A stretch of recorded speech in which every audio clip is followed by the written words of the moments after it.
ಬೇಡ ಸ್ವಾಮಿ, ಕಲಶನ ಯಾವಾಗಲೂ ಯಾರು ಸ್ವಾಮಿಗಳು ಐನರು ಗುರುಗಳು ಹಾಕಬೇಕು. ಅಯ್ಯೋ ರಾಮ, ಸಂಸಾರಸ್ಥರು ಕಲಶ ಹಾಕ್ಬಾರ್ದು, ಮನೆ ಮಠ ಎಲ್ಲ ಹೋಗ್ಬಿಡುತ್ತೆ. ಅವನು ಹೇಳಿದ್ದು. ಏನಯ್ಯ ಅದೇನೋ ಕೇಳಬೇಕು ಅಂತಿದೆಯಲ್ಲ ಕೇಳಯ್ಯ ಅಂದರು. ಗುರುವೇ ಕೇಳೋದೇನೋ ನಿಮಗೆ ಎಲ್ಲ ಗೊತ್ತಿದೆಯಲ್ಲ, ನಿಮ್ಮ ಹತ್ರ ನಾನು ಕೇಳಬೇಕಾ ಅಂತಂದೆ. ತುಂಬ ಯೋಚನೆ ಮಾಡಬೇಡ ಕಣಯ್ಯ, ಕಲಶ ಹಾಕಬೇಕು ಅಂತ ಕೊಂಡ್ಕೊಂಬಂದು ಇಟ್ಟಿದೀಯಾ ಅಲ್ವೇ, ಎಲ್ಲಿ ಅದು ಕಲಶ ನೋಡ್ಬೋದೇ ನಾನು ಅಂದರು.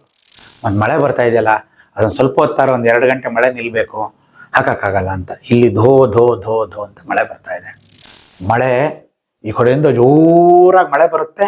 ನಮ್ಮ ಆಂಜನೇಯನ ದೇವಸ್ಥಾನಕ್ಕೆ ಒಂದು 25-30 ಅಡಿ ಹೊತ್ತಿಗೆ ಪೂರ ಮಳೆ ನಿಂತೋಗುತ್ತೆ. ಮತ್ತು ಈ ಕಡೆಯಿಂದ ಜೋರಾಗಿ ಮಳೆ ಬರುತ್ತೆ. ಇನ್ನೇನು ನಮ್ಮ ದೇವಸ್ಥಾನದ ಹತ್ರದವರೆಗೆ ಬಂದು ಮಳೆ ನಿಂತೋಗುತ್ತೆ. ಅದಾದಮೇಲೆ ವಿದ್ಯುಕ್ತವಾಗಿ ಪ್ರಾಣ ಪ್ರತಿಷ್ಠೆ, ಕಳಾಕರ್ಷಣೆ, ಕಳಾ ಹೋಮ ಎಲ್ಲ ತುಂಬ ಸಾಂಗವಾಗಿ ನಡೀತು. ನಮ್ಮ ಮನೆ ಪುರೋಹಿತರು, ಸ್ವಾಮಿ ಭಟ್ರು ಬಂದು ಎಲ್ಲ ಕಾರ್ಯಗಳನ್ನು ನಡೆಸ್ಕೊಟ್ರು. ತುಂಬ ಜನಿಗೆ ಅನ್ನ ಸಂತರ್ಪಣೆ ಆಯಿತು. ಮಧ್ಯಾಹ್ನ ನಾನು ಹೆಂಗೂ ಫ್ರೀ ಇದ್ದೀನಲ್ಲ ಅಂತ ಫೋನ್ ಮಾಡಿದೆ. ಈಗ ನಾನು ತುಂಬ ಆರಾಮಾಗಿದ್ದೀನಿ, ನಾನು 3:30 ಬಸ್ ಹತ್ತು ಬಂದುಬಿಡ್ತೀನಿ. ಮತ್ತು ಆ ಆಂಜನೇಯಂಗೆ ನಮ್ಮ ಸುತ್ತಮುತ್ತ ಹಳ್ಳಿಲಿರೋ ಎಲ್ಲ ಜಾತಿ ಜನಾಂಗದವರು ಬಂದು ಪೂಜೆ ಮಾಡ್ತಾರೆ. ಯಾರಿಗೂ ತೊಂದರೆ ಮಾಡಬಾರ್ದು. ಯಾಕೆಂದರೆ ಗುರುಗಳ ಹತ್ರ ನಾವು ನೋಡಿ ಕಲ್ತಿದ್ದೀವಿ, ಪ್ರತಿಯೊಬ್ಬರಿಗೂ ಪೂಜೆ ಮಾಡೋಕ್ಕೆ ಮುಕ್ತವಾದ ಅವಕಾಶ ಇರಬೇಕು. ನಾವು ಯಾವತ್ತು ಹೋಗಿ ಪ್ರತಿ ಶನಿವಾರ ನಾವು ಹೋಗಿ ಪೂಜೆ ಮಾಡ್ತೀವಿ, ಯಾವುದೇ ನಿರ್ಬಂಧ ಇಲ್ಲ. ವರ್ಷಕ್ಕೊಂದ್ಸರಿ ರುದ್ರಾಭಿಷೇಕ, ಪವಮಾನಾಭಿಷೇಕ ಇತ್ಯಾದಿಗಳನ್ನ ವಿಶೇಷವಾಗಿ ಮಾಡ್ತೀವಿ.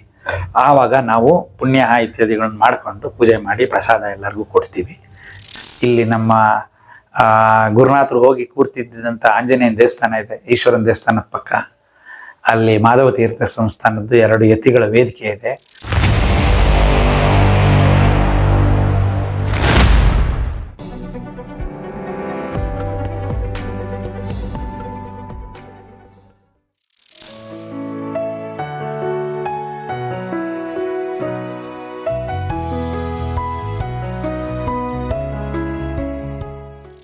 ಸಾಮಾನ್ಯದ ಮನುಷ್ಯರುಗಳ ಸಂಕಲ್ಪ ಇದೆಯಲ್ಲ, ಅದಕ್ಕೆಲ್ಲ ಇದೆಲ್ಲ ನಿಲುಕದೇ ಇರೋಂಥದ್ದು. ಗುರು ವಾಕ್ಯ ಪ್ರಮಾಣ ಅಂದರೆ ಇದು ಈ ಥರ ಕೆಲಸ. ದೇವಸ್ಥಾನ ಎಲ್ಲ ಆಯಿತು. ಇನ್ನೂ ಇದೆ ವಿಸ್ತಾರವಾಗಿ, ಬಟ್ಟು ಅದ್ರ ಮೇಲೆ ಒಂದು ಕಲಶ ಹಾಕಬೇಕು ಅಂತ. ದೇವಸ್ಥಾನ ಎಲ್ಲ ಕನ್ಸ್ಟ್ರಕ್ಷನ್ ಆಯಿತು. 20 ದಿನ ಆದಮೇಲೆ RCC ಎಲ್ಲ ತೆಗೆದ್ರು, ಕೆಳಗಡೆದು ಸೆಂಟ್ರಿಂಗ್ ಎಲ್ಲ ತೆಗೆದ್ರು. ಭಾಳ ಚೆನ್ನಾಗಿ ಬಂತು. ದನಕರುಗಳು ಒಳಗಡೆ ಬರಬಾರ್ದು. ಈಗ ದೇವಸ್ಥಾನ ಕೊನೆ ಹಂತಕ್ಕೆ ಬಂತು. ನಾನು ಮೇಲ್ಗಡೆಗೆ ಅದಕ್ಕೆಲ್ಲ ಮೆಟ್ಲುಗಳು ಎಲ್ಲ ಮಾಡಿದ್ದ. ನಾಳೆ ಕರೆಂಟ್ ಬಂದರೆ ಹಾಕಬೇಕು ಅಂತ ಒಳಗಡೆ ಪೈಪ್ಲೈನ್ ಎಲ್ಲ ಕನ್ಸೀಲ್ಡ್ ಹಾಕಿದ್ವಿ. ಮತ್ತು ಗಂಟೆ ಎಲ್ಲ ಕಟ್ಟೋದಕ್ಕೆ ಅದಕ್ಕೆಲ್ಲ ಹುಕ್ಸು, ಮಾವಿನ ಸೊಪ್ಪು ಎಲ್ಲ ಕಟ್ಟೋದಕ್ಕೆ ಅದನ್ನೆಲ್ಲ ಒಂಥರ ವ್ಯವಸ್ಥಿತವಾಗಿ ನಮಗೂ ಸ್ವಲ್ಪ ಎಲ್ಲ ಬಿಲ್ಡಿಂಗ್ಗಳು ಕಟ್ಟ ಅನುಭವ ಬಂದಿದ್ದರಿಂದ ಎಲ್ಲ ಹೂವು ಎತ್ತದಂಗೆ ಕೆಲಸ ಆಯಿತು. ಅಷ್ಟು ಸುಸೂತ್ರವಾಗಿ ಎಲ್ಲ ನಡೀತು. ಆಂಜನೇಯನ ದೇವಸ್ಥಾನ ರೆಡಿ ಆಯಿತು. ಮೇಲ್ಗಡೆಗೆ ಕಲಶ ಹಾಕಬೇಕು.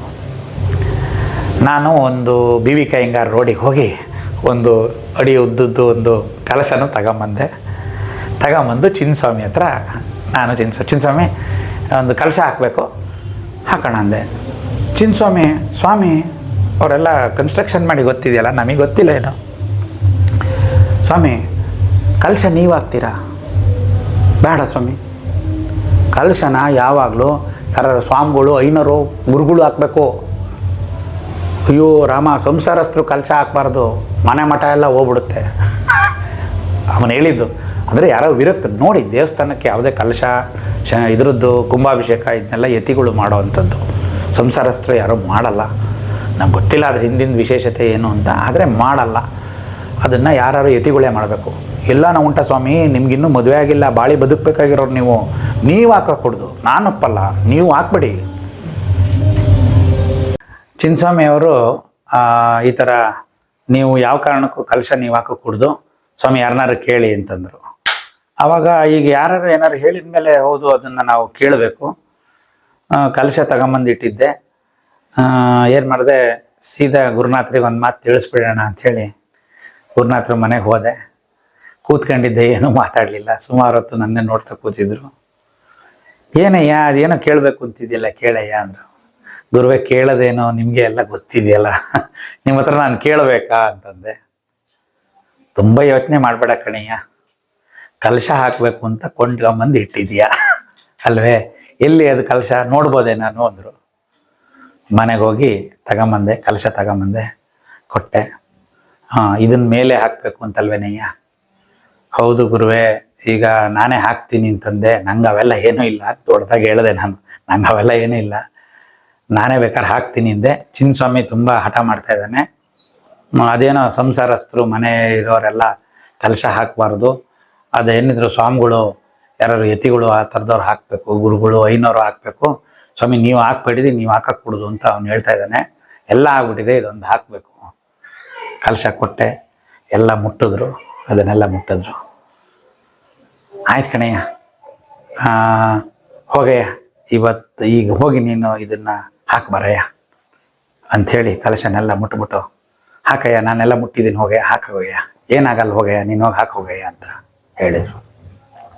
ಅವತ್ತು ವಿಪರೀತ ಮಳೆ, ಹಿಂದಿನ ದಿವಸನೂ ಮಳೆ, ಅವತ್ತು ಮಳೆ. ಈಗ ಹೋಗಿ ಹಾಕು ಅಂತ ಹೇಳಿದ್ದಾರೆ, ಗುರುಗಳು ಹಾಕ್ಬೇಕಷ್ಟೆ. ಚಿನ್ನಸ್ವಾಮಿಗೆ ಹೋದೆ, ಚಿನ್ನಸ್ವಾಮಿ ಮನೆ ಹತ್ರ. ಅವಾಗೆಲ್ಲ ಮೊಬೈಲ್ ಇರಲಿಲ್ಲ. ಚಿನ್ನಸ್ವಾಮಿ ಮನೆ ಹತ್ರ ಸೀದಾ ಹೋದೆ, ಚಿನ್ನಸ್ವಾಮಿ ಇದ್ದರು. ಚಿನ್ನಸ್ವಾಮಿಗಳೇ ಬನ್ನಿ ಹೋಗೋಣ, ಏನಿಲ್ಲ ಒಂದು ಬಾಣಲಿ ಸಿಮೆಂಟ್ ಕಳಿಸ್ಕೊಳ್ಳಿ, ಕಲಶ ಹಾಕದೆ ಅಂದೆ. ಬೇಡ ಸ್ವಾಮಿ ನೀವು ಹಾಕ್ಬೇಡಿ. ಇಲ್ಲ, ನಾವು ಗುರುಗಳ ಹತ್ರ ಹೋಗಿದ್ವಿ, ಗುರುಗಳು ಮುಟ್ಬಿಟ್ಟು ಕೊಟ್ಟಿದ್ದಾರೆ, ನನಗೆ ನೀವು ಹಾಕು ಅಂತ ಹೇಳಿದ್ರು. ಗುರುಗಳು ಹೇಳಿದಾರ, ಹಂಗಾರೆ ಸರಿ ನಡ್ರಿ ಹೋಗೋಣ. ಒಂದು ಮಳೆ ಬರ್ತಾ ಇದೆಯಲ್ಲ, ಅದೊಂದು ಸ್ವಲ್ಪ ಹೊತ್ತಾರ ಒಂದು 2 ಗಂಟೆ ಮಳೆ ನಿಲ್ಲಬೇಕು, ಹಾಕೋಕ್ಕಾಗಲ್ಲ ಅಂತ. ಇಲ್ಲಿ ಧೋ ಧೋ ಧೋ ಧೋ ಅಂತ ಮಳೆ ಬರ್ತಾ ಇದೆ. ಅಲ್ಲಿಗೆ ಹೋದ್ವಿ. ಅಷ್ಟೊತ್ತಿಗೆ ಒಂದು ಸ್ವಲ್ಪ ಮಳೆ ಶಮನ ಆಯಿತು. ಆದರೆ ಮಾತ್ರ ಸುತ್ತ ಮೋಡ ಇತ್ತು. ಇನ್ನೇನು ಆಕಾಶ ಕಳಚ್ಕೊಂಡ್ಬೀಳೋ ಅಷ್ಟು ಮಧ್ಯಾಹ್ನ 12 ಗಂಟೆ ಸಮಯ ಅನಿಸುತ್ತೆ. ಅದು ಸಂಜೆ 5-6 ಗಂಟೆ ಆಗುವಷ್ಟು ಕತ್ಲೆ ಆಗಿತ್ತು, ಅಷ್ಟು ಮೋಡ ಇತ್ತು. ಈ ಸಕ್ರಪಟ್ಟಣ ಎಲ್ಲ ಜೋರು ಮಳೆ. ಕೆಳಗಡೆ ಚಿನ್ನಸ್ವಾಮಿ ಕೈಲಿ ಒಂದು ಬಾಣಲಿ ಕಲಸಿದ್ವಿ. ಒಂದು ಮರದಲ್ಲಿ ಆರ್ಟಿಫಿಷಿಯಲ್ ಏಣಿಗಳು ಅವರೆಲ್ಲ ಕಟ್ಟಿ ಮಾಡಿರ್ತಾರೆ, ಆ ಥರ ಏಣಿ ಮಾಡಿದ್ರು. ಅದರಲ್ಲಿ ಮೇಲೆ ಹತ್ತು ಹೋದ್ವಿ. ನನ್ನ ತಮ್ಮ ಸುಂದರೇಶನು ಇದ್ದ. ಸಾಮಾನ್ಯ ಇದ್ರದ್ದೆಲ್ಲ ಇದಕ್ಕೂ ನನ್ನ ತಮ್ಮ, ಕೊನೆ ತಮ್ಮ ಇದ್ದಾನೆ ನನ್ನ ಜೊತೆ. ಸುಂದರೇಶ ನಾನು ಇಬ್ಬರು ಮೇಲೆ ಹತ್ತಿದ್ವಿ. ಚಿನ್ನಸ್ವಾಮಿ ಮಾತ್ರ, ನಾನಂತೂ ಮೇಲೆ ಬರೋದಿಲ್ಲ, ನೀವೇನಾರ ಮಾಡಿ ಅಂತ ಕೆಳಗಡೆ ಇತ್ತು. ಒಂದು ಬಾಣಲಿ ಸಿಮೆಂಟನ್ನು ಕಲಸಿ ಮೇಲೆ ಕೊಟ್ಟ. ನಾನು ಎಲ್ಲ ಗುರುಗಳಿಗೆ ಆಂಜನೇಯನ ಮಂತ್ರನ ಹೇಳ್ತಾ ಇದ್ವಿ. ಗುರುಗಳಿಗೆ ಪ್ರಾರ್ಥನೆ ಮಾಡಿ ಆ ಕಲಶದೊಳಗೆಲ್ಲ ಸಿಮೆಂಟ್ ತುಂಬಿ ಮಧ್ಯದಲ್ಲಿ ಒಂದು ರಾಡಿರುತ್ತೆ, ಅದನ್ನು ಅದ್ರ ಮೇಲೆ ಇಟ್ಬಿಟ್ಟು ಕೌಚಬೇಕು. ಅದರೊಳಗೆಲ್ಲ ಸಿಮೆಂಟ್ ತುಂಬಿದ್ವಿ. ಮಳೆ ಈ ಕಡೆಯಿಂದ ಜೋರಾಗಿ ಮಳೆ ಬರುತ್ತೆ. ನಮ್ಮ ಆಂಜನೇಯನ ದೇವಸ್ಥಾನಕ್ಕೆ ಒಂದು 25-30 ಅಡಿ ಹೊತ್ತಿಗೆ ಪೂರ ಮಳೆ ನಿಂತೋಗುತ್ತೆ. ಮತ್ತು ಈ ಕಡೆಯಿಂದ ಜೋರಾಗಿ ಮಳೆ ಬರುತ್ತೆ. ಇನ್ನೇನು ನಮ್ಮ ದೇವಸ್ಥಾನದ ಹತ್ರದವರೆಗೆ ಬಂದು ಮಳೆ ನಿಂತೋಗುತ್ತೆ.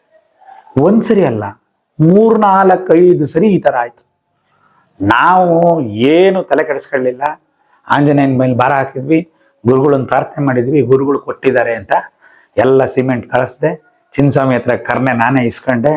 ಮೇಲ್ಗಡೆ ಅದಕ್ಕೆಲ್ಲ ಕ್ಲೀನಾಗಿ ಎಲ್ಲ ತುಂಬಿ ರಾಡ್ ಇಟ್ಬಿಟ್ಟು ಅದನ್ನ ಕಲಶನ ಅದರೊಳಗಡೆ ಸಿಮೆಂಟ್ ತುಂಬಿದ್ದನ್ನ ಅದ್ರ ಮೇಲೆ ಇಟ್ಬಿಟ್ಟು ಸುತ್ತ ಅದಕ್ಕೆಲ್ಲ ಗಾರೆ ಹಾಕಿ ಕರ್ನೆ ಒಳಗಡೆ ನಾನೇ ಅದನ್ನೆಲ್ಲ ಮತ್ತೆ ಒಂದು ತೂತ ಬಿಟ್ಟಿದ್ದ ಎಲ್ಲ ಕ್ಲೀನಾಗಿ ಅದಕ್ಕೆ ಕಾಂಕ್ರೀಟ್ ಪ್ಯಾಕ್ ಮಾಡಿಬಿಟ್ಟು ಮೇಲ್ಗಡೆ ಎಲ್ಲ ಕ್ಲೀನಾಗಿ ಮಾಡಿ ಒಂದು ಸ್ವಲ್ಪ ಡಸ್ಟ್ ಸಿಮೆಂಟ್ ಕೊಡುವಂಥ ದಿಸ್ಕಾಯಕನ ಕೆಲಸ ಮಾಡೋದು ನೋಡ್ಕೊಂಡಿದ್ವಲ್ಲ, ಹಾಕ್ಬಿಟ್ಟು ಕರ್ನೆ ಒಳಗೆ ನಮಗೆ ತಿಳಿದಂಗೆ ಅದನ್ನೆಲ್ಲ ಕ್ಲೀನ್ ಮಾಡಿದ್ವಿ. ಆಮೇಲೆ ಚಿನ್ನಸ್ವಾಮಿ ಎಲ್ಲ ಇಟ್ಟಾಯಿತು ಅಂತಂದ್ವಿ. ಅದು ಒಂದು ಟಾರ್ಪಾಲು ಇದು ಕೊಟ್ಟ, ಒಂದು ಅದೇ ಗೋಣಿ ಚೀಲಗಳನ್ನೆಲ್ಲ ಅದ್ರ ಸುತ್ತ ಕಟ್ಟಿದ್ವಿ. ಬಟ್ ಕೆಳಗೆ ಇಳಿದು ಬಂದ್ವಿ, ಸುತ್ತ ಮಳೆ ಬರ್ತಿದೆ. ಆಂಜನೇಯನ ದೇವಸ್ಥಾನದ ಸುತ್ತಮುತ್ತ ಒಂದು 25-50 ಅಡಿ ಅಷ್ಟಕ್ಕೆ ಮಳೆ ಬಂದು ನಿಂತೋಗುತ್ತೆ, ಸಣ್ಣಗೆ ಜೀಬ್ರು ನಿಂತೋಗುತ್ತೆ. ಆ ದೇವಸ್ಥಾನಕ್ಕೆ ಮಳೆ ಇಲ್ಲ. ನಾವು 1 ಗಂಟೆ 2 ಗಂಟೆ ಅಲ್ಲೇ ಕೂತಿದ್ವಿ. ಗುರುಗಳ ಆಶೀರ್ವಾದ ಇದೆ, ಆಂಜನೇಯ ಇದಕ್ಕೆ ಸಮ್ಮತಿ ಕೊಟ್ಟಿದ್ದಾನೆ, ಹಾಗಾಗಿ ಏನು ಚಿಂತೆ ಮಾಡೋದು ಬೇಡ, ನಡೀರಿ ಅಂತೇಳಿ ನಾನು ಚಿನ್ನಸ್ವಾಮಿ ಈ ಕಡೆಗೆ ಬಂದ್ವಿ. ಈ ಥರ ಅದಕ್ಕೆ ಕಲಶಾರೋಹಣ ಆಯಿತು.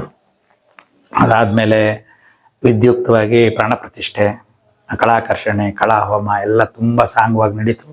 ನಮ್ಮ ಮನೆ ಪುರೋಹಿತರು, ಸ್ವಾಮಿ ಭಟ್ರು ಬಂದು ಎಲ್ಲ ಕಾರ್ಯಗಳನ್ನು ನಡೆಸ್ಕೊಟ್ರು. ತುಂಬ ಜನಿಗೆ ಅನ್ನ ಸಂತರ್ಪಣೆ ಆಯಿತು, ದೇವಸ್ಥಾನ ಆಯಿತು. ಅದಾಗಿ ಕರೆಕ್ಟು 1 ವರ್ಷಕ್ಕೆ ವಾರ್ಷಿಕೋತ್ಸವ ಮಾಡಬೇಕು ಅಂತ ಅವತ್ತಿನ ದಿವಸ ನನ್ನ ಮದುವೆ ನಿಶ್ಚಯ ಆಗಿತ್ತು. ಅದು ಎಲ್ಲ ಗುರುನಾಥರದ್ದು ಕೈವಾಡನೆ. ಅವತ್ತು ನೋಡಿ, ಗುರುನಾಥರು ಇವತ್ತಿಗೂ ಪ್ರಸ್ತುತ ಅನ್ನಕ್ಕೆ ಇವತ್ತಿನ ಈ ಘಟನೆ ಸಾಕ್ಷಿ. ಇವತ್ತು ಹನುಮತ್ ಜಯಂತಿ ಇದಾಗ್ತಾ ಇದೆ. ದತ್ತಾತ್ರೇಯವರು ನನಗೆ ನಿನ್ನೆ ದಿವಸ ನೀವು ಫ್ರೀ ಇಟ್ಕೊಳ್ಳಿ, ನಾನು ಬರ್ತೀನಿ, ರೆಕಾರ್ಡಿಂಗ್ ಮಾಡೋಣ ಅಂದರು. ನೋಡೋಣ ಗುರುಗಳ ಇಚ್ಛೆ ಹೆಂಗಿದೆ ನೋಡೋಣ ಅಂತ ಅಂದೆ. ನೆನ್ನೆ ನಾನು ಬಿಡುವಾಗಿರ್ಬೇಕಾಗಿತ್ತು. ಬೆಳಗ್ಗೆಯಿಂದಲೇ ಇಲ್ಲದ ಕೆಲಸಗಳು. ನೆನ್ನೆ ಇಡೀ ಒಂದು ನಿಮಿಷ ಪುರ್ಸೊತ್ತಿಲ್ಲ ನನಗೆ. ಅವರು ದತ್ತಾತ್ರೇಯ ಅವ್ರಿಗೆ ನಾನು ಒಂದ್ಸರಿ ಫೋನ್ ಮಾಡಿ, ಇವತ್ತು ಸ್ವಲ್ಪ ತುಂಬ ಬ್ಯುಸಿ ಇದ್ದೀನಿ, ಮಧ್ಯಾಹ್ನ ಮೇಲೆ ಫ್ರೀ ಆದರೆ ಫೋನ್ ಮಾಡ್ತೀನಿ ಅಂತ ಅಂದೆ.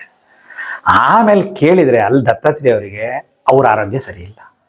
ನೆನ್ನೆ ಇಡೀ ಅವರಿಗೆ ಹೊಟ್ಟೆ ಶೂಲೆ ಪ್ರಾಬ್ಲಮ್ಮು. ಇಡೀ ದಿನ ನೆನ್ನೆ ಅವ್ರು ಹೇಳ್ತಾರೆ, ಇವಾಗ ನೀವು ನೆನ್ನೆ ಕರೆದಿದ್ರು ನಾನು ಬರೋಕ್ಕಾಗ್ತಿರ್ಲಿಲ್ಲ, ನನಗಷ್ಟು ಹೆಲ್ತ್ ಅಪ್ಸೆಟ್ ಆಗಿತ್ತು ಅಂತ. ಇವತ್ತು ಬೆಳಗ್ಗೆ ಫೋನ್ ಮಾಡಿದೆ, ಹೇಗಿದ್ದೀರಾ ಅಂತ ಕೇಳಿದೆ. ಇಲ್ಲ ನೆನ್ನೆ ಈ ಥರ ಆಯಿತು, ಇವತ್ತು ಬರ್ತೀನಿ ಅಂದರು. ನಾನು ಇವತ್ತು ಬೆಳಗ್ಗೆ ದತ್ತಾತ್ರೇಯನ ದೇವಸ್ಥಾನಕ್ಕೆ ಹೋಗ್ತಾ ಇದ್ದೀನಿ, ಮಧ್ಯಾಹ್ನ ಮೇಲೆ ನಾನು ಫೋನ್ ಮಾಡ್ತೀನಿ ಅಂದರೆ. ಈಗ ಹೇಗಿದೆ ಆರೋಗ್ಯ ಅಂದರೆ, ಈಗಲೂ ಸ್ವಲ್ಪ ಹಾಗೇ ಇದೆ, ನೋಡೋಣ ಮಧ್ಯಾಹ್ನದೊತ್ತಿಗೆ ಸುಧಾರಿಸಿದ್ರೆ ಬರ್ತೀನಿ ಅಂದರು.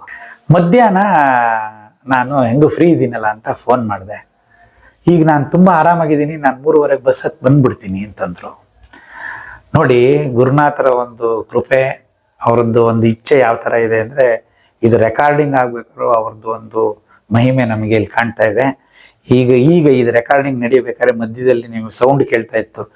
ಇಲ್ಲಿ ನಮ್ಮ ಗುರುನಾಥರು ಹೋಗಿ ಕೂರ್ತಿದ್ದಂಥ ಆಂಜನೇಯನ ದೇವಸ್ಥಾನ ಇದೆ, ಈಶ್ವರನ ದೇವಸ್ಥಾನದ ಪಕ್ಕ.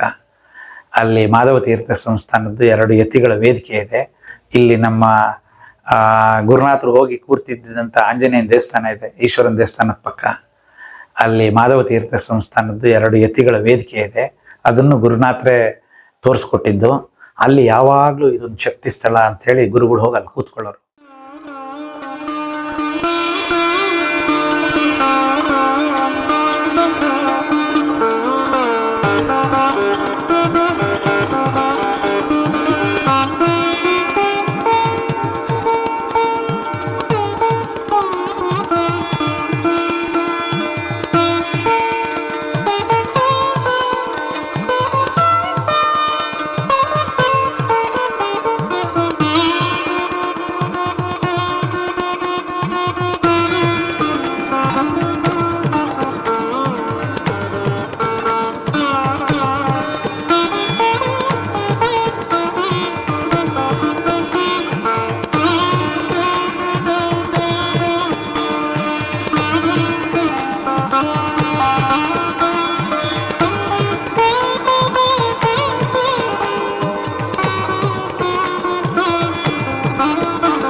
ಅಲ್ಲಿ ಆಂಜನೇಯಂಗೆ ಅಡ್ಡಪಲ್ಲೆ ಇದು ಮತ್ತಿನ ಪಲ್ಲಕ್ಕಿ ಉತ್ಸವ ಮನೆ ಮುಂದೆ ಹೋಯಿತು, ಅದರದ್ದೇ ಶಬ್ದ ಬಂತು. ಇಂಥ ಸಂದರ್ಭದಲ್ಲಿ ಇದರದ್ದು ರೆಕಾರ್ಡಿಂಗ್ ಆಗ್ತಾ ಇದೆ. ಇದಕ್ಕೆಲ್ಲ ಗುರುನಾಥರ ಒಂದು ದಯನೇ ಕಾರಣ. ಅವರು ಇವತ್ತು ಪ್ರಸ್ತುತ ಇದ್ದಾರೆ, ನಮ್ಮನ್ನೆಲ್ಲ ಕಾಪಾಡ್ತಾ ಇದ್ದಾರೆ ಅನ್ನೋಕ್ಕೆ ಇದೇ ಸಾಕ್ಷಿ. ಇದಾದಮೇಲೆ ಗುರುನಾಥರು ದೇವಸ್ಥಾನ ಎಲ್ಲ ಆದಮೇಲೆ ಬಂದಿದ್ದರು, ಕರ್ಕೊಂಡೋಗಿದ್ದೆ ಗುರುಗಳಿಗೆ ತೋರಿಸ್ಬೇಕು ಅಂತ. ಭಯ್ಯ ನಿನ್ನ ಆಂಜನೇಯ ದೇವಸ್ಥಾನ ನೋಡೋಣ ಹೆಂಗೆ ಮಾಡಿದ್ಯಾ ಅಂತ ಒಂದ್ಸರಿ ಬಂದಿದ್ರು. ಭಾಳ ಖುಷಿಪಟ್ಟರು. ಅಂತೂ ನಿಮ್ಮಪ್ಪ ಅಜ್ಜನ ಕಾಲಕ್ಕೆ ಆಗದೆ ಇದ್ದನ್ನು ನೀವೆಲ್ಲ ಸಾಧಿಸಿದ್ರಿ ಕಣಯ್ಯ, ಎಲ್ಲ ಗುರುಮಿಂಚಿದ ಶಿಷ್ಯರು ಕಣಯ್ಯ ಅಂತ ಹೇಳೋರು, ತುಂಬ ಹೊಗಳೋರು. ನಾವು ಎಷ್ಟರ ಮಟ್ಟಿಗೆ ಅದಕ್ಕೆ ಪಾತ್ರರು ನಮಗಂತೂ ಗೊತ್ತಿಲ್ಲ. ಆದರೆ ಶಿಷ್ಯರನ್ನೇ ಯಾವತ್ತೂ ಗುರುಗಳು ಬಿಟ್ಕೊಡ್ತಿರ್ಲಿಲ್ಲ. ಭಾಳ ನಮ್ಮ ಮೇಲೆ ಭಾಳ ಅಷ್ಟು ಒಂದು ಅಕ್ರೆ ಪ್ರೀತಿ ಅವರಲ್ಲಿ ಇತ್ತು. ಆಮೇಲೆ ಒಂದು ಮಾತು ಹೇಳಿದರು, ನಿಮ್ಮ ಅಜ್ಜಿನ ಕರ್ಕೊಂಬರ್ಬೇಕನೆ, ಅವ್ರ ತಾಯಿನ, ಗುರುನಾಥರ ತಾಯಿನ. ಅವರಿಗೆಲ್ಲ ಹೇಳಿದ್ರು ಅಂತ ಕಾಣುತ್ತೆ ಗುರುಗಳು, ಆಂಜನೇಯನ ದೇವಸ್ಥಾನ ಆಗಿದೆ. ನಾವೇನಾದರೂ ಮನೆಗೆ ಹೋಗಿ ಹೇಳ್ತಿದ್ವಿ. ಅದಕ್ಕೆ ಮೋಸ್ಟ್ಲಿ ಅವರಿಗೊಂದು ಅಪೇಕ್ಷೆ ಇತ್ತು ಅಂತ ಕಾಣುತ್ತೆ. ನಿಮ್ಮ ಅಜ್ಜಿ ನೋಡಬೇಕು ಅಂತಿದ್ದಾಳೆ ಕಣಯ್ಯ, ಯಾವತ್ತಾರು ಅವಕಾಶ ಆದರೆ ನೋಡು, ನಿಮ್ಮ ಅಜ್ಜಿ ಕರ್ಕೊಂಬಂದು ತೋರಿಸ್ತೇನೋ ಅಂತ ಹೇಳಿದರು. ಒಂದು ದಿವಸ ಕಾರಲ್ಲಿ ಕೂರಿಸ್ಕೊಂಡು ಅಜ್ಜಿ ಕರ್ಕೊಂಬಂದು ದೇವಸ್ಥಾನಕ್ಕೆ ಕರ್ಕೊಂಡು ಹೋಗಿದ್ದೆ. ಅದೊಂದು ಧನ್ಯತಾ ಭಾವ ನಮಗಿದೆ. ಆ ಮಹಾತಾಯಿ, ಇಂಥ ಅವಧೂತರಿಗೆ ಜನ್ಮ ನೀಡಿರ್ತಕ್ಕಂಥ ತಾಯಿ, ಅವ್ರ ಪಾದಸ್ಪರ್ಶ ಆಗಿದೆ ಆ ಜಾಗಕ್ಕೆ. ನಾವು ಅದು ಮುಕ್ತವಾಗಿದೆ, ಯಾರು ಯಾವಾಗ ಬೇಕಾದರೂ ಹೋಗಿ ಪೂಜೆ ಮಾಡ್ಬೋದು. ಆ ಥರ ಎಲ್ಲರಿಗೂ ನಮ್ಮ ಜಮೀನೊಳಗೆ ಇದ್ದರೂ ಅದಕ್ಕೆ ಅವಕಾಶ ಕೊಟ್ಟಿದ್ದೀವಿ. ಇವತ್ತು ಈಗ ಇಲ್ಲಿ ಬೆಳಗ್ಗೆ ಈಗ ಸಂಜೆ ರೆಕಾರ್ಡಿಂಗು ಅಲ್ಲೇ ಆಯಿತು. ಮತ್ತು ಇವತ್ತು ಹನುಮತ್ ಜಯಂತಿಲಿ ಈ ಸಂದರ್ಭದಲ್ಲಿ ಈ ಒಂದು ಮಾತು ಹೇಳೋದಕ್ಕೂ ಗುರುನಾಥರೇ ನನಗೆ ಪ್ರೇರಣೆ ಅಂತ ನಾನು ಈ ಸಂದರ್ಭದಲ್ಲಿ ಹೇಳ್ಬೋದು. ಮತ್ತು ಆ ಆಂಜನೇಯಂಗೆ ನಮ್ಮ ಸುತ್ತಮುತ್ತ ಹಳ್ಳಿಲಿರೋ ಎಲ್ಲ ಜಾತಿ ಜನಾಂಗದವರು ಬಂದು ಪೂಜೆ ಮಾಡ್ತಾರೆ. ಯಾರಿಗೂ ತೊಂದರೆ ಮಾಡಬಾರ್ದು. ಯಾಕೆಂದರೆ ಗುರುಗಳ ಹತ್ರ ನಾವು ನೋಡಿ ಕಲ್ತಿದ್ದೀವಿ, ಪ್ರತಿಯೊಬ್ಬರಿಗೂ ಪೂಜೆ ಮಾಡೋಕ್ಕೆ ಮುಕ್ತವಾದ ಅವಕಾಶ ಇರಬೇಕು. ನಾವು ಯಾವತ್ತು ಹೋಗಿ ಪ್ರತಿ ಶನಿವಾರ ನಾವು ಹೋಗಿ ಪೂಜೆ ಮಾಡ್ತೀವಿ, ಯಾವುದೇ ನಿರ್ಬಂಧ ಇಲ್ಲ. ವರ್ಷಕ್ಕೊಂದ್ಸರಿ ರುದ್ರಾಭಿಷೇಕ, ಪವಮಾನಾಭಿಷೇಕ ಇತ್ಯಾದಿಗಳನ್ನ ವಿಶೇಷವಾಗಿ ಮಾಡ್ತೀವಿ. ಆವಾಗ ನಾವು ಪುಣ್ಯ ಇತ್ಯಾದಿಗಳನ್ನ ಮಾಡಿಕೊಂಡು ಪೂಜೆ ಮಾಡಿ ಪ್ರಸಾದ ಎಲ್ಲರಿಗೂ ಕೊಡ್ತೀವಿ. ಸದ್ಗುರು ಚರಣಾರವಿಂದ ಅರ್ಪಣಮಸ್ತು. ಸ್ವಸ್ತಿ.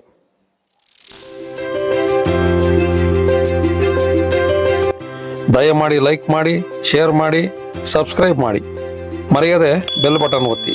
ಧನ್ಯವಾದಗಳು.